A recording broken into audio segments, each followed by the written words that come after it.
Hello दोस्तों, आप सभी लोगों का बहुत-बहुत स्वागत है आपके अपने program current affairs at one place में। मैं मनोज कुमार आज आप लोगों के साथ मैं चर्चा करूंगा 21 जुलाई के सभी महत्वपूर्ण करंट अफेयर्स के टॉपिक को लेकर के। दोस्तों, जैसा कि आप सभी लोग जानते हो कि इस क्लास का जो मूल मकसद है वो यही है कि 2027-28 के लिए आपको लोगों के लिए तैयार किया जाए और एक ही जगह पर सभी महत्वपूर्ण खबरें, सभी महत्वपूर्ण करंट अफेयर्स आपको कंपाइल करके दिए जाएं, उनको डिस्कस किया जाए, जिसे आप कम से कम सुन करके अपने दिमाग में सेट कर सके और अगर संभव हो कोशिश करें तो उसको नोट्स बना करके अपने पास रख लें, जिससे कि लास्ट में रिवीजन करने में बहुत सुविधा होगी। तो चलिए आज अब इस सेशन को स्टार्ट करते हैं, लेकिन एक चीज ध्यान रखिएगा, आज मैंने इसमें को 2-3 ऐसे महत्वपूर्ण मुद्दे शामिल किए हैं जिनको देख करके आपको लगेगा कि सर मजा आ गया।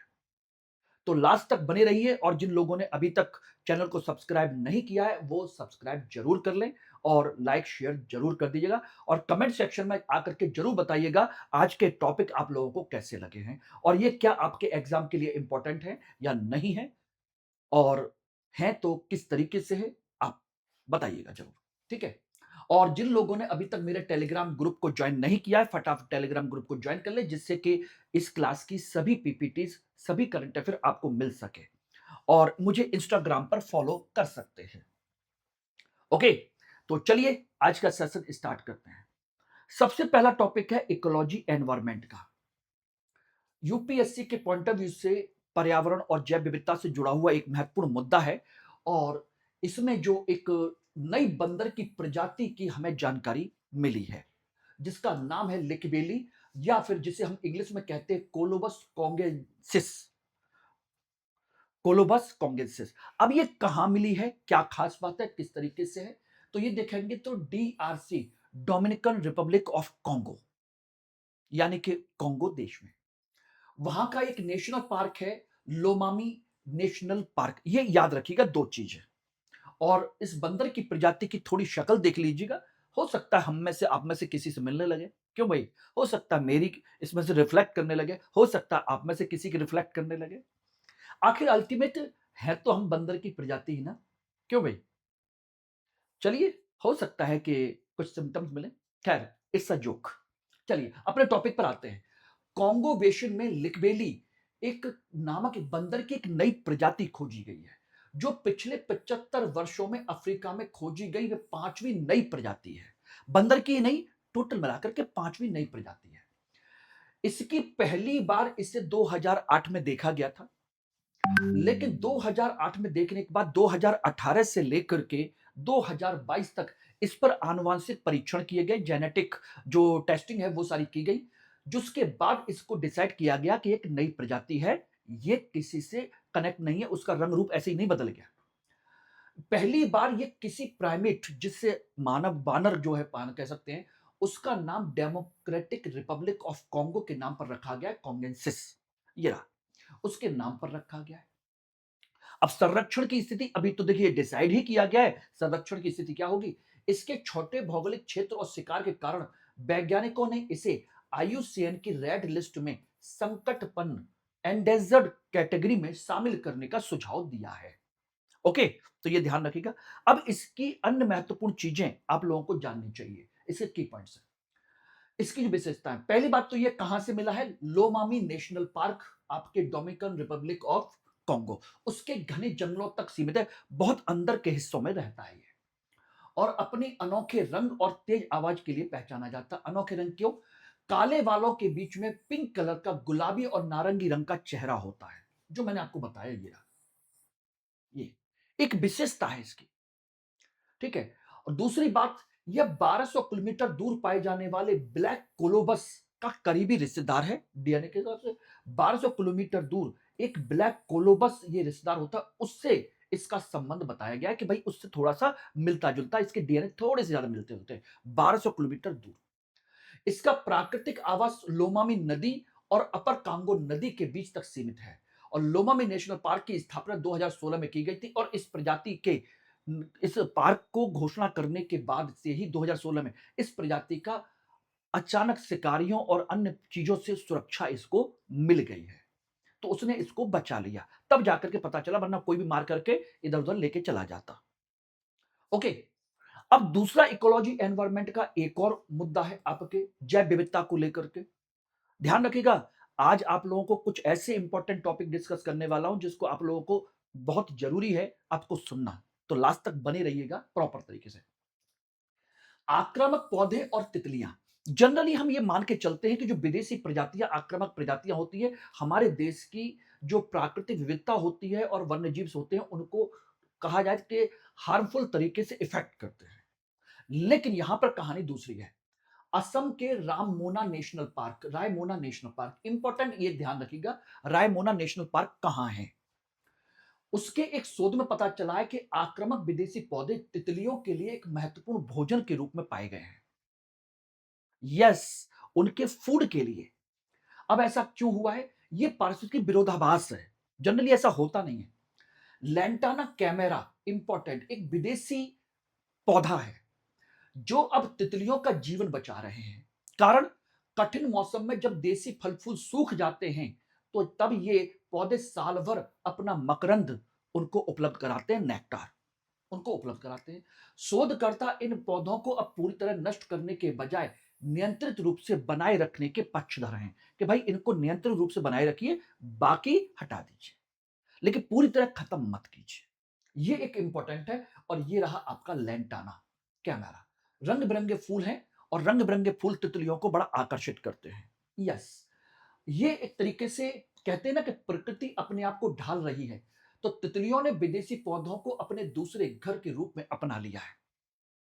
यस, लैंटाना के फूलों का रंग बदलता है जो तितलियों को आकर्षित करने के लिए एक विजुअल क्यू के रूप में काम करता है। बायो कंट्रोल की दुविधा क्या है? यदि देसी पौधे लगाए बिना विदेशी पौधों को पूरी तरह नष्ट कर दिया तो ये तितलियां मर जाएंगी। ये एक इंपॉर्टेंट पॉइंट है। नोवल इकोसिस्टम क्या कहता है? यह देसी तितलियों और विदेशी पौधों के बीच एक नया अभूतपूर्व पारिस्थितिक मेल है जो जनरली होता नहीं था, लेकिन अब प्रकृति ने अपने आप को बदलना शुरू कर दिया। और इसकी सबसे बड़ी चीज है कि रायमोना नेशनल पार्क 2021 में लुप्त प्राय गोल्डन लंगूर का भी प्रमुख आवास है, जिस पर मैंने कुछ दिन पहले आपको एक चर्चा की थी। ध्यान रखिए, गोल्डन लंगूर वहां का आवास है। तो ये रहे, जब देसी फूल नष्ट हो जाते हैं तो लैंटाना पर तितलियों की निर्भरता बढ़ जाती है और इस तरह से तितली सरवाइव कर जाती है। लेकिन अगर इनको हटा दिया तो तितलियों पर जीवन का संकट आ जाएगा। अब बताइए, ये दो टॉपिक आप लोगों को क्लियर, आपको प्रॉपर तरीके से समझ में आ गए? लैंटाना घास पौधा, तितली रायमोना नेशनल पार्क, कौन सा लंगूर, गोल्डन लंगूर। याद रखिए कुछ बेसिक चीजें, ये कभी भी एग्जाम में जब पूछी जाएंगी ना तो हमारे कान खड़े हो जाते हैं, ये कहां पढ़ा था, कहां पढ़ा था, कैसे पढ़ा था, अचानक हाँ यार कहीं कहीं पढ़ा तो था। और हमारे जब अनकॉन्शियस माइंड में ये चीजें चली जाती हैं तो रिकॉल भी हो जाती हैं। इसलिए अभी साथ के साथ याद करते चलिए, डिस्कस करते चलिए, नोट्स बनाते चलिए। अब एक इंपॉर्टेंट टॉपिक है E0FIR सिस्टम। ये एक बड़ा अच्छा कंसेप्ट बनाया गया, तमिलनाडु पुलिस का है। और तमिलनाडु पुलिस का कंसेप्ट क्या है कि भाई अगर आपके साथ कोई साइबर फ्रॉड हो जाता है तो जनरली हम लोग क्या करते हैं कि थाने भागते हैं, थाने में रिपोर्ट कराते हैं कि भाई मेरे साथ ये हो गया, मेरे साथ धोखाधड़ी हो गई। अब थाने वाला कहता है कि नहीं ये मेरे कार्य क्षेत्र में नहीं आता, उस थाने में जाइए, तो वहां पर ये परेशानी होती है। और इतने में समझ लीजिए भाग दौड़ में कंडीशन ये हो जाती है कि आदमी तो पहले से ही परेशान है और ज्यादा परेशान होता है। तो तमिलनाडु पुलिस ने अभी रिसेंटली एक काम किया है, बहुत बेहतरीन काम, कि अपनी साइबर क्राइम हेल्पलाइन नंबर 1930 उन्होंने बनाई है। और इसमें उन्होंने कहा है कि राज्यव्यापी जितने भी साइबर धोखाधड़ी के केस होते हैं उनमें तुरंत E0FIR सिस्टम को लागू किया जाए। E0FIR सिस्टम यानी कि ऑनलाइन ही एफआईआर हो जाएगी। ऑटोमेटिक जनरेशन, हेल्पलाइन नंबर 1930 पर कॉल करते ही शिकायत ऑटोमेटिक सीसीटीएनएस डाटाबेस से जुड़ जाती है। और इसका उद्देश्य होता है, जब जुड़ जाती है तो एक तरीके से आपकी एफआईआर हो गई और उसके तुरंत बाद ही गोल्डन आवर में कुछ घंटों के अंदर ही कार्रवाई करते हुए पैसे को फ्रीज कर दिया जाता है। जहां पर यह पैसा ट्रांसफर हुआ है वहां तुरंत ब्लॉक कर दिया जाता है। ठीक है ना? अब इसमें नो ज्यूरिडिक्शन क्या है? पीड़ित को एफआईआर दर्ज कराने के लिए तुरंत किसी पुलिस स्टेशन भागने की आवश्यकता नहीं होगी। यह है कंसेप्ट। अब इसमें कंसेप्ट क्या है कि कहां पर इसका उपयोग होगा? नए आपराधिक कानून, भारतीय न्याय संहिता 2023 और डिजिटल पुलिसिंग के व्यवहार पर सीधा हमारा एक कंसेप्ट है ये, उसमें आप इसको पढ़ सकते हैं। तो जैसे आपने यहां पर कॉल किया, सीसीटीएन के डाटा डाटा नेटवर्क में आपका आ गया। अब ये पुलिस स्टेशन, ये पुलिस स्टेशन, ये पुलिस स्टेशन, सारे पुलिस स्टेशनों तक इसकी पहुंच जाती है कि भाई ये रहा, तुरंत उस पर एक्शन ले लीजिए। तो कुछ घंटे के अंदर ही जो जहां पर जिस क्षेत्र में है वहीं पर यह एक्शन ले लिया जाता है। बताइए कैसा है ये टॉपिक, किस तरह का एक एफर्ट है? बढ़िया है ना? अब ये सिस्टम पुराने कानूनों की सीमा को तोड़कर तकनीक के माध्यम से न्याय को तेज और सुलभ बनाता। अब इसमें क्या क्या चेंज होगा वो देखिएगा। जैसे ही आप 1930 पर कॉल करेंगे, सीसीटीएनएस डाटा एंट्री हो जाएगी, तुरंत थानों को खबर पहुंच जाएगी और वहां पर आपके खाते फ्रीज कर दिए जाएंगे। बैंक खाते तुरंत फ्रीज हो गए। और उसके बाद जब बैंक खाते फ्रीज हो जाएंगे तो आपको 3 दिन के अंदर उसी थाने में जहां पर यह कार्रवाई की गई है वहां से कॉल आ जाएगा, आप वहां जाकर के अपनी एफआईआर पर साइन कर देंगे। ये कंसेप्ट है। यानी कानूनी आधार पर धारा 173 पुरानी जो धारा थी, उसके पुरानी जो धारा थी सीआरपीसी की 154 की जगह आई है, उसमें यह सीधी मान्यता देता है ई0 एफआईआर का कंसेप्ट है। क्षेत्राधिकार मुक्त है, इसमें किसी भी स्थान से आप आपराधिक इलेक्ट्रॉनिक रिपोर्टिंग की अनुमति लेती है, कहीं से भी आ जाए इंफॉर्मेशन, कोई दिक्कत नहीं है। 3 दिवसीय प्रमाणीकरण है। ईएफआईआर दर्ज होने के बाद 3 दिन के अंदर आपको साइन करने जाना होता है। कॉन्स्टिट्यूशन और लीगल एंगर या जुरिडिक्शनल पिंग पोंग, यानी थाने थाने भटकने के बजाय आपको नागरिकों के अधिकारों की सुरक्षा देती है। तो इस मामले में एक चीज तो माननी पड़ेगी यार, अभिनेता जरूरी नहीं है कि फिल्म में एक्टिंग करते हो, अगर वो रियल लाइफ में भी अगर अच्छा काम करें तो अच्छा काम कर सकते हैं। एक अच्छा कंसेप्ट है कि नहीं आपके थलपति विजय का? क्यों भाई? एक अच्छा एफर्ट है, इसे पूरे देश में लागू होना चाहिए सही मायने में, मेरे हिसाब से। आपकी क्या राय है कमेंट सेक्शन में जरूर बताइएगा। मैं वेट करूंगा आपका कि क्या इस तरह की चीजें हमारे पूरे भारत में हर राज्य में होनी चाहिए या नहीं होनी चाहिए। आप अपनी राय कमेंट सेक्शन में जरूर दीजिएगा। अब एक आता है इंपॉर्टेंट आपके, ये रहा आर्ट एंड कल्चर और भारतीय जनजातियों के संदर्भ में, कोया और चीरा मेनू। कोया जनजाति और चीरा मेनू ये क्या है, इसको बड़े बड़े ध्यान से पढ़ने और समझने की जरूरत है। आंध्र प्रदेश के गोदावरी नदी की बाढ़ में चीरा मेनू, ध्यान रखना चीरा मेनू कोई और नहीं है बल्कि एक मछली का नाम है। ये एक मछली होती है चीरा मेनू, बहुत छोटी छोटी मछली, बहुत स्मॉल साइज की। चीरा मेनू मछली पकड़ते समय कोया जनजाति के 5 लोग डूब गए गोदावरी नदी में। ठीक। अब इसकी खास बात क्या है?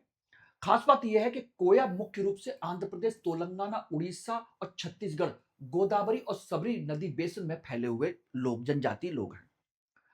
विशिष्ट मछलियां चीरा मेनू बहुत ही छोटी मछलियों का एक झुंड होता है जो मानसून में एस्चुरी से मीठे पानी की ओर पलायन कर जाती है। एस्चुरी जानते हैं ना, जब पानी ऊपर से नीचे की तरफ गिरता है तो नीचे एक एस्चुरी बन जाती है। एक तो बनता है डेल्टा, जहां पर पानी यो फैलता है डेल्टा की तरह, एक एस्चुरी बनती है ऊपर से पानी की तरह।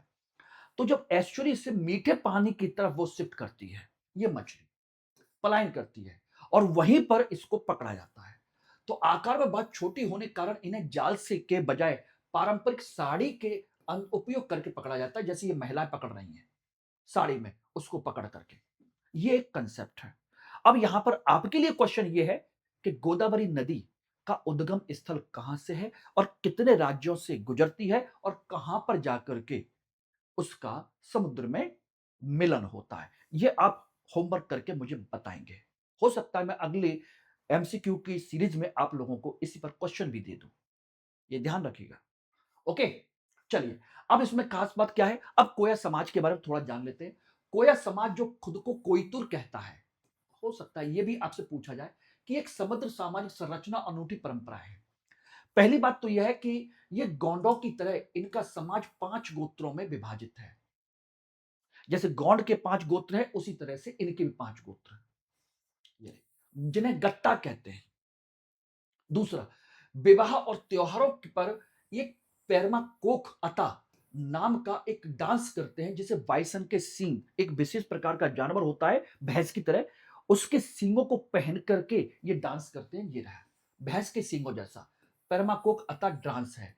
और ये क्वेश्चन पूछा जा सकता है कि पेरमाकोक अता किस जनजाति का डांस है आर्ट एंड कल्चर में। ये यूपीएससी है दोस्तों, मैंने पहले ही कहा था कि मैं आज की क्लास में बहुत महत्वपूर्ण चीजें बताने वाला हूं आप लोगों को, ये ध्यान रखना। और ये बहुत इंपॉर्टेंट है क्योंकि यूपीएससी अब सिंपल चीजें नहीं पूछ रहा आपसे, इसलिए ध्यान रखिएगा। गांव का प्रबंधन कुल पंचायत द्वारा किया जाता है जिसका मुखिया पेद्दा कहलाता है। हो सकता है यही तीन आपके स्टेटमेंट दिए जाएं कि कोया जनजाति के संदर्भ में निम्न कथनों पर विचार कीजिए, और हो सकता है आप यही पूछ ले जाए। और चीरा मेनू मछली खारे पानी से मीठे पानी की ओर मौसमी प्रवास करती है और वहीं पर इसको पकड़ा जाता है। छोटी छोटी मछली होती है। तो इंपॉर्टेंट। अब बताइए आज का ये वाला टॉपिक आप लोगों को कैसा लगा, कोया जनजाति के बारे में कमेंट सेक्शन में जरूर बताइएगा। ओके, चलिए अब एक और इकोलॉजी एनवायरमेंट का एक और टॉपिक है, मकड़ियों की दो नई प्रजातियों की खोज की गई है। Yes, two new species of the webs, जिन्हें हम क्या कहते हैं, स्पाइडर, उनकी खोज हुई है। कहां पर? एक हुई है मेघालय की गुफा से और दूसरी हुई है आंध्र प्रदेश के कैनोपी के जंगलों से। ये जूलॉजिकल सर्वे ऑफ इंडिया, आप लोगों के लिए होमवर्क ये है कि जेडएसआई की स्थापना कब हुई थी, इसका हेड ऑफिस कहां है, यानी कि कब इसकी स्थापना हुई और इसका हेड ऑफिस कहां है, ये मुझे अब बताइएगा। मैं काम देना शुरू कर रहा हूं। मैं चाहता तो सब कुछ कर देता, लेकिन मुझे समझ में आ गया कि स्पून फीडिंग ठीक नहीं है। कुछ तो आप लोग करिए। हो सकता है यहीं से क्वेश्चन बन जाए कि जूलॉजिकल सर्वे ऑफ इंडिया का हेड ऑफिस कहां है, जूलॉजिकल सर्वे ऑफ इंडिया का गठन कब हुआ था, कैसे हुआ था, ये लीगल अथॉरिटी है या एक कैसी अथॉरिटी है, किस तरह की, क्या काम करती है, वो सारी चीजें। ने मेघालय की गुफाओं और आंध्र प्रदेश के जंगलों में मकड़ी की दो नई बिल्कुल अनोखी प्रजातियों को पकड़ा है। देखिए, पहली प्रजाति जिसका नाम है सिमोनिया लवाह, मेघालय की क्रोम लबाह गुफा से मिली है। जीनस सिमोनिया का भारत में पहला रिकॉर्ड है ये, यानी उस जींस की पहली हमारे भारत में रिकॉर्ड उसका मिला है। दूसरी है हेमाटिल्वा पपिकोंडा, आंध्र प्रदेश के पपिकोंडा नेशनल पार्क की कैनोपी या पेड़ों की चोटी से मिली है। ये ध्यान रखना। पपिकोंडा नेशनल पार्क कहां पर है बेटा? है? कितने नेशनल पार्क याद करोगे? इसी तरीके से याद होते हैं, लिस्ट बना करके या रट्टा मारोगे बेटा, कोई जरूरी नहीं है क्वेश्चन आए आए ना आए, इसी तरीके से याद करते चलिएगा। ठीक है।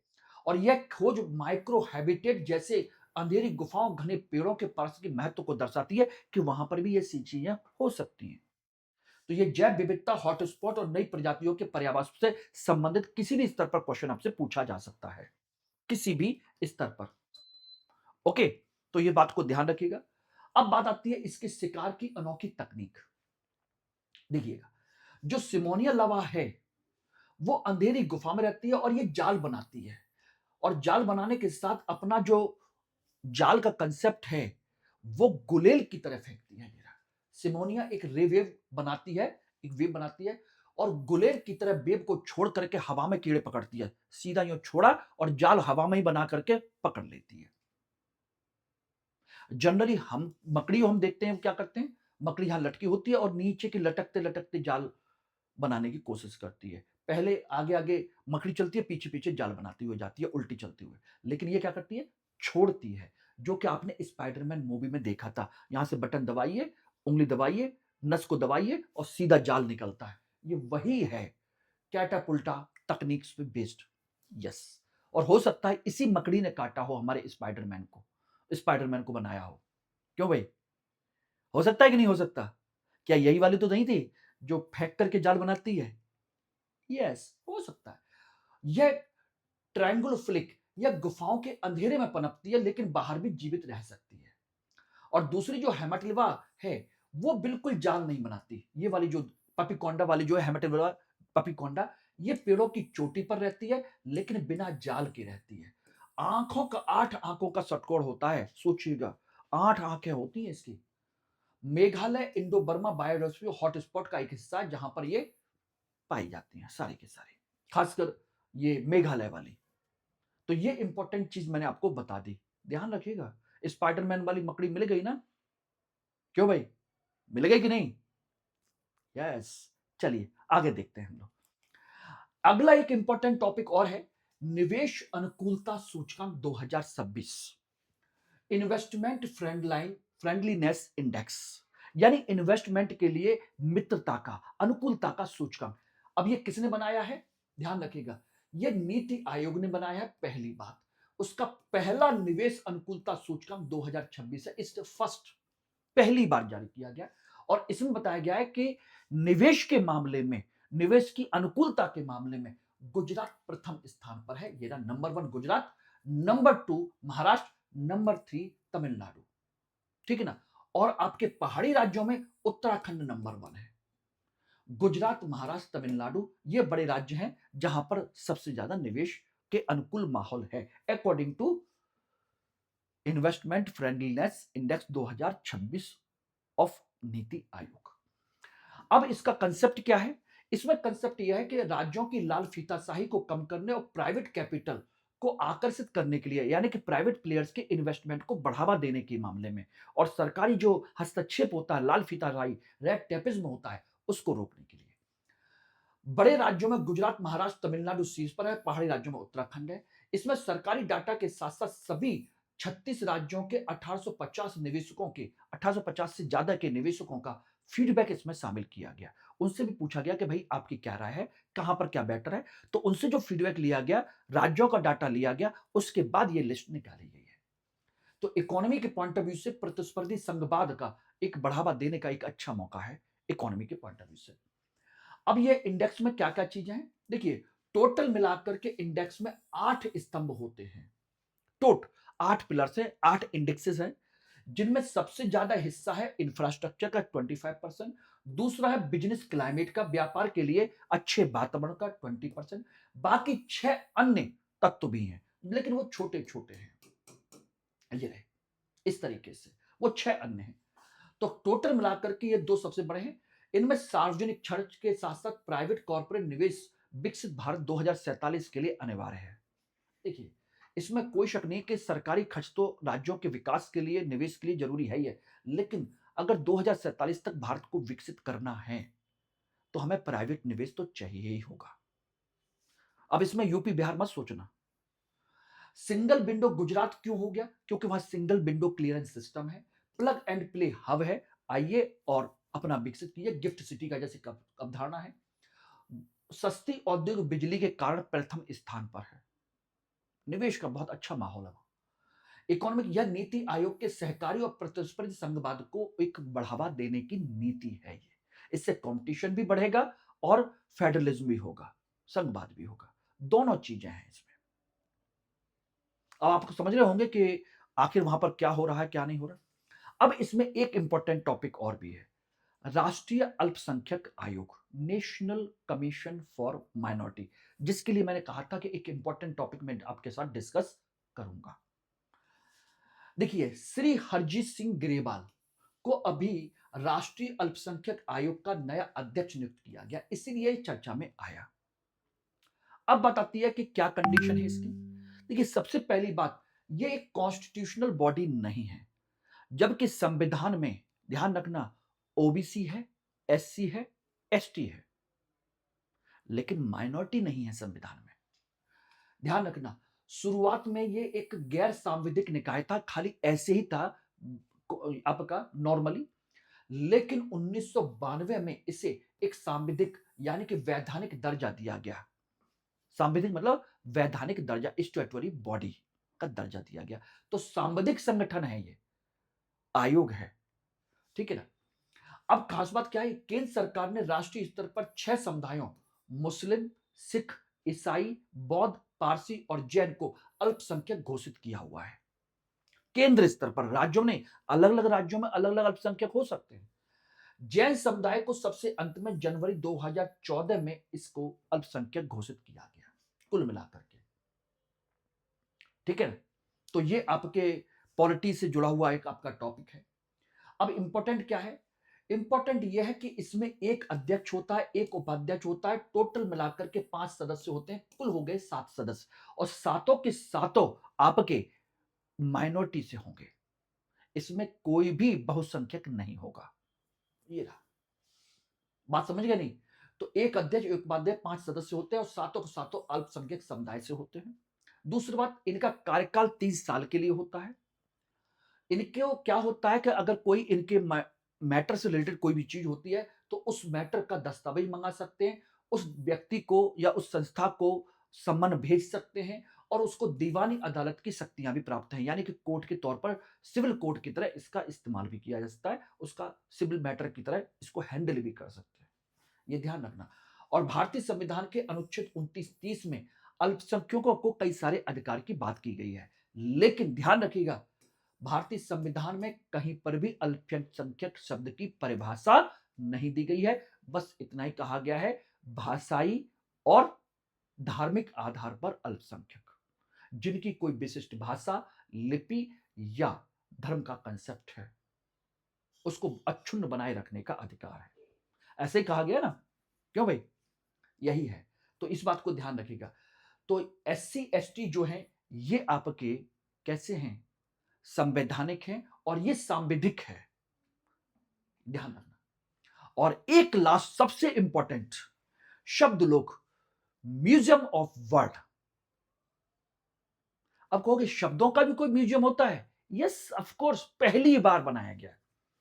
भाषाई विविधता को संरक्षित करने के लिए कोलकाता के बेल्वेडियर हाउस में भारत का पहला शब्दलोक का उद्घाटन किया गया, म्यूजियम का, ये बेल्वेडियर हाउस में। यह भारत का पहला भाषा संग्रहालय है। संस्कृति मंत्रालय और राष्ट्रीय पुस्तकालय द्वारा विकसित यह तकनीक संचालित एक म्यूजियम है, यानी टेक्नोलॉजी बेस्ड है। इसमें लगभग भारत की 380 भारतीय भाषाओं, जिनमें 2011 की जनगणना की 121 भाषाएं वो तो शामिल है, कुल मिलाकर के 380 भाषाओं को शामिल किया गया है। इसमें 11वीं सदी के ताम्रपत्र और हितोपदेश जैसी ऐतिहासिक पांडुलिपियां भी प्रदर्शित की गई हैं, जिनकी थोड़ी डिफरेंट भाषा हुआ करती थी, उसको भी शामिल किया गया है। ये आपके आर्ट एंड कल्चर से जुड़ा हुआ है। अब इसमें कंडीशन क्या है? 8वीं अनुसूची और संकटग्रस्त भाषाएं। इसमें संग्रहालय में पारंपरिक कांच के बॉक्स वाले म्यूजियम से बिल्कुल अलग मोशन सेंसर और होलोग्राम जैसी नेक्स्ट जेन टेक्नोलॉजी का ज्यादा इस्तेमाल किया गया है। और इसमें 8वीं अनुसूची में जो भाषा है वो तो सब है ही है, शामिल करके 22 अधिकारों का उनका इतिहास पूरा दर्शाया गया है, ठीक है ना। टोटल मिलाकर के इसमें दर्शक देख सकते हैं कि सदियों में किस मूल शब्द का उच्चारण और अर्थ कैसे कैसे बदलता चला गया, यानी कौन सा शब्द कब आया था और कब कब इसमें परिवर्तन होता चला गया, इसका अर्थ क्या बदला, उच्चारण कैसे बदला, ये सारा का पूरा शब्दों का पूरा इतिहास वहां पर मौजूद है, ठीक है ना। वर्तमान में 6 भाषाओं जो आपकी क्लासिकल लैंग्वेज है, क्लासिकल लैंग्वेज उनका दर्जा प्राप्त है, उनका भी पूरा इतिहास यहां पर मौजूद है, एक। और दूसरा constitutional culture angle, CIIL Mysore की संकटग्रस्त भाषाओं के संरक्षण योजना के दृष्टिकोण के अनुरूप है। तो इस तरीके से अब इसको आप देख सकते हो। और 8वें शेड्यूल में कब कब संशोधन हुआ, ये रहा, ये रहा और ये रहा, इनको आप देख सकते हो। पहले आपकी 8वीं अनुसूची में कितनी भाषाएं थी? 14। तो 67 में 21वां संविधान संशोधन हुआ, तो इसमें सिंधी भाषा जोड़ी गई, टोटल हो गई 15, ठीक है ना। हो गए कि नहीं हो गए? उसके बाद 1992 में 71वां संविधान संशोधन हुआ, उसमें 3 जोड़ी गई, कोंकणी, मणिपुरी और नेपाली, टोटल हो गई 18, 3 ये जोड़ी गई। और फिर 2003 में 92वां संविधान संशोधन के द्वारा 4 नई भाषाएं जोड़ी गई, बोडो, डोगरी, मैथिली और संथाली, टोटल हो गई आपकी 22। तो पहले कितनी थी? 14। इस तरह से आपका रिवीजन भी हो गया। अब बताइए आज की क्लास आप लोगों को कैसी लगी? क्यों भाई, आज की क्लास आप लोगों को कैसी लगी है? मुझे फटाफट बताइएगा। Okay everyone, thank you very much आप लोगों के लिए।